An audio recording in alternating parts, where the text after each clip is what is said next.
এই what's up guys, welcome back to another blog. আজকে আমাদের শিপন একটা নতুন ফোন কিনতে যাচ্ছে, যে ফোনের ক্যামেরা 4টা এত বড় বড়, বুঝছেন, আমাদের সবারকে নিয়ে যাচ্ছে। সাথে আছে আছে নেতা তারপরে সিয়াম ফয়সাল ভাই হচ্ছে ফয়সাল ভাই ওই শিপন সামনে আসতেছে। ওই এতে এতে ভিডিওর মধ্যে আইবো। নাম কি তোমার? মুস্তফা। কি মুস্তফা? আর এটা হচ্ছে আমাদের ফয়সাল ভাইয়ের বাসা। জাউরা এটা ফয়সাল ভাইয়ের বাসা। এটা হচ্ছে ফয়সাল ভাইয়ের বাসা, ওনার বিল্ডিং। এই ফয়সাল ভাই বিল্ডিং, ফয়সাল ভাই নিচের বিল্ডিং, আর এই বিল্ডিং এর ভিতরে থাকে এই ফয়সাল ভাই। ফয়সাল ভাই এই বিল্ডিং এর মালিক। কেমন হগিরের মতো থাকে, কিন্তু ফয়সাল ভাইয়ের আছে অনেক ধন সম্পদ। সামনে যাইতেছে। আমরা এখন কোম্পানিগঞ্জ যাবো। এ হচ্ছে আমির ভাই, আমাদের বড় ভাই। এই ওঠ গাড়িতে ওঠ।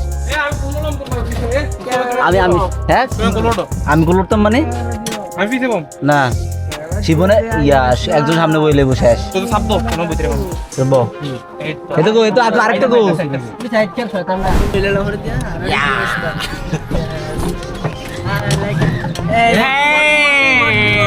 গাড়ির মতো মোবাইল কিনলে আমরা ভিডিও শুটিং শেষ করে যাচ্ছি কোম্পানিগঞ্জ, আর আমাদের ওই ভিডিওটা কিন্তু আপলোড হয়ে গেছে পানি কালেকশন ক্যাম্পিং। আপনারা চাইলে ভিডিওটা প্রোফাইল থেকে দেখে আসতে পারেন, অথবা কমেন্টের লিঙ্ক দেওয়া থাকবে। এখন আমরা আছি দেবিদ্বার চত্বরে। এখানে প্রায় একটু জ্যাম পড়ে, কারণ যানবাহনের তুলনায় রাস্তা তুলনামূলক অনেক সরু। এখন আমরা কোম্পানিগঞ্জ দোকানের ভিতরে ঢুকতেছি। আমাদের চেহারা সুরতের অবস্থা কেমন হয়ে আছে, কারণ প্রায় 3টা বাজে, এখনো কেউ কোনো কিছুই খায় নাই। শুটিং শেষ করে সাথে সাথেই চলে আসলাম আমরা। কত এটা রিয়েলমি 12 প্রো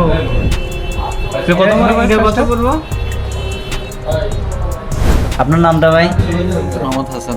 দোকানদার ভাই আমাদেরকে অনেকগুলো ইউজ ফোন দেখাইছে, কিন্তু শিপনের নাকি সেই কনফিগারেশন বা ফোনগুলো পছন্দ হয় নাই। তাই আগামী চালানে ভালো কোনো ফোন আসলে নিবে। তাই আমরা চলে যাচ্ছি। আজকে এই পর্যন্তই, দেখা হবে নেক্সট কোনো ভিডিওতে। আল্লাহ হাফেজ।